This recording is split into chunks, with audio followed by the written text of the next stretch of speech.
We are the Gujarat Technological University.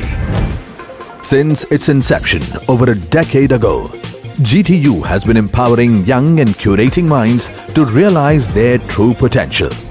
Over 4 lakh inspired students are enrolled with one of the premier academic universities in India. With more than 450 affiliated colleges in its fold operating across 5 zones of the state, GTU, the International Innovative University, your place to move forward.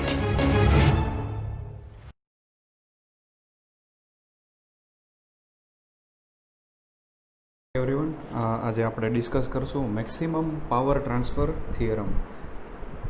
Previous આપણે જે lecture હતો એમાં આપણે maximum થેવનિન્સ ને નોર્ટન્સ theorem discuss કર્યો હતો.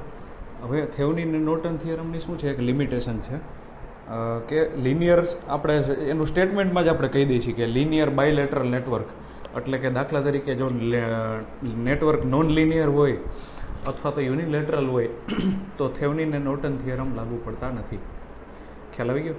તો આપણો બીજો થિયરમ છે maximum power transfer theorem. Maximum power transfer theorem શું કહે છે કે પાવર આપણો ટ્રાન્સફર મેક્સિમમ ક્યારે થાય, જ્યારે તમારો રેઝિસ્ટન્સ, લોડ રેઝિસ્ટન્સ હોય એ આપણા આખી જે સર્કિટ છે ઇન્ટરનલ રેઝિસ્ટન્સ અને એના બરાબર થઈ, ઇન્ટરનલ રેઝિસ્ટન્સ બરાબર લોડ કરંટ થઈ જાય ત્યારે આપણો પાવર ટ્રાન્સફર થાય કેવો હોય, મેક્સિમમ.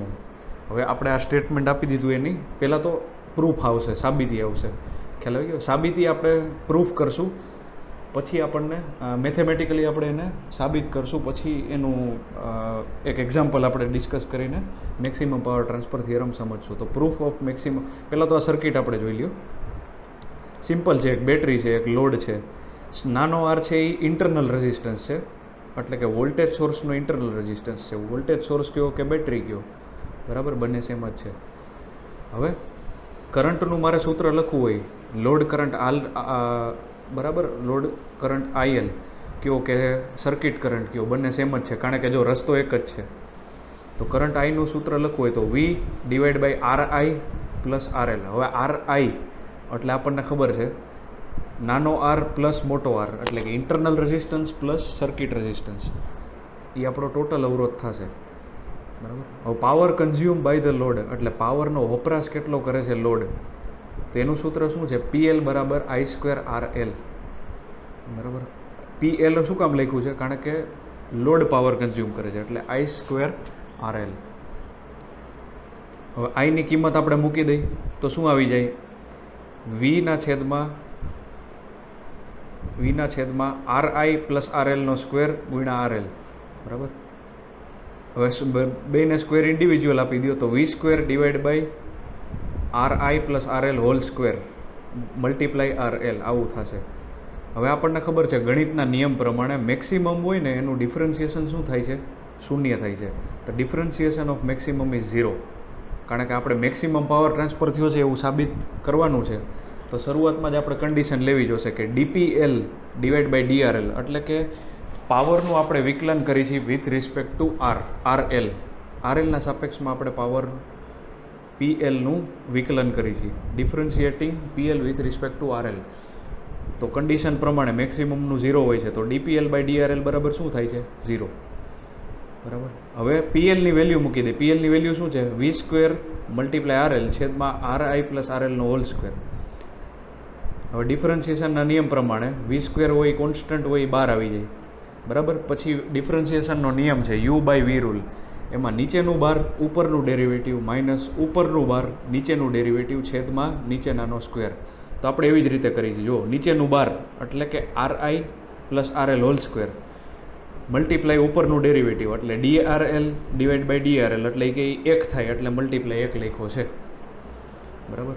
પછી ઉપલું બાર એટલે કે RL² નીચેનાનું ડેરિવેટિવ, તો નીચેનાનું ડેરિવેટિવ શું થાય, જે આપણો પાવર હોય, ઘાત હોય, એ ગુણાકારમાં આવી જાય, એટલે 2 × RI + RL છેદમાં RI + RL⁴, કારણ કે સ્ક્વેર ઓલરેડી છે અને ઉપરાંત એનો સ્ક્વેર, બરાબર.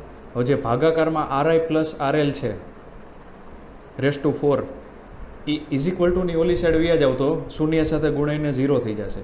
વી સ્ક્વેર છે એને ઓલી સાઈડ લઈ જાઓ તો શૂન્ય સાથે ગુણાઈને 0 થઈ જશે. તો વધે શું આપણી પાસે જુઓ ખાલી RI plus RL whole square minus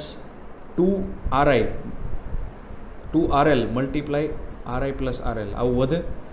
minus સાઇનવાળું છે એને ઓલી બાજુ લઈ જાય તો RI plus RL whole square is equal to 2RI RL bracket open કરી દીધું પ્લસ 2RL સ્ક્વેર. હવે આ સાઈડ આપણે a પ્લસ બી હોલ સ્ક્વેરનો નિયમ મારી a square plus 2ab plus B square તો RI square plus 2RI RL plus RL square is equal to 2RI RL plus 2RL square. બરાબર.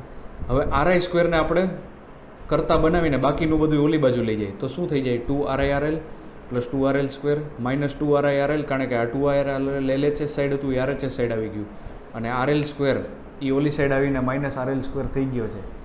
તો RI 2RI RL minus 2RI RL શૂન્ય અને 2RL square minus RL square એટલે એક RL square વધે તો RI square is equal two RL square.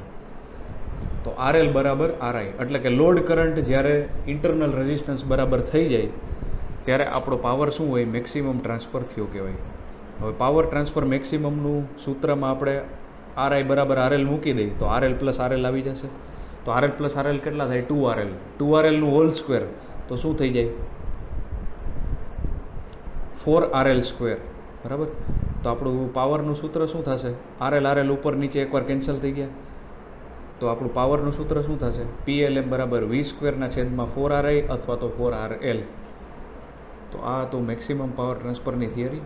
હવે આપણે એનો એક્ઝામ્પલથી મેક્સિમમ પાવર ટ્રાન્સફર કરીશું.